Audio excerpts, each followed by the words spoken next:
السلام علیکم سامعین، 4 صفر المظفر کی تاریخ شروع ہو چکی ہے، 9 اگست ہے۔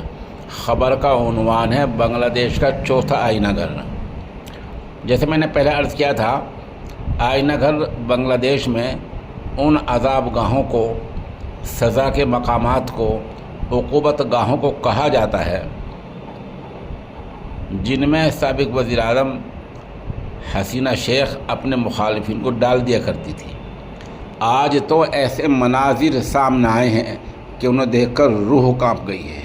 کوئی کس طرح پڑا ہوا ہے، کوئی کس طرح ڈال رکھا ہے، کوئی اوندے منہ ڈال رکھا ہے۔ عقوبت کے، سزا کے نئے نئے انداز اختیار کیے گئے ہیں۔ اس خبر کے لیے وہیں سے جناب عارف جمیل ہمارے رابطے میں ہیں، انہیں ایک ویڈیو بھیجی ہے، وہ ویڈیو میں پیش کیے دیتا ہوں، لیکن یہاں نہیں پیش کر رہا ہوں۔ یوٹیوب کی جو گائیڈ لائن ہے وہ اس کی یہاں اجازت نہیں دیتی۔ آپ کو وہ روح فرسا اور رونگٹے کھڑا کر دینے والی ویڈیو اگر دیکھنی ہے تو آپ میرے آن لائن نیوز کے سلسلہ دستک ڈیلی پر جائیں، گوگل پر سرچ کریں، دستک ڈیلی پر جائیں گے، فوراً آپ کے سامنے پوری ویڈیو آ جائے گی، پوری خبر آ جائے گی۔ اگر آپ کو نہ ملے تو میرے نمبر 96 27 70 99 14 پر رابطہ کر لیں۔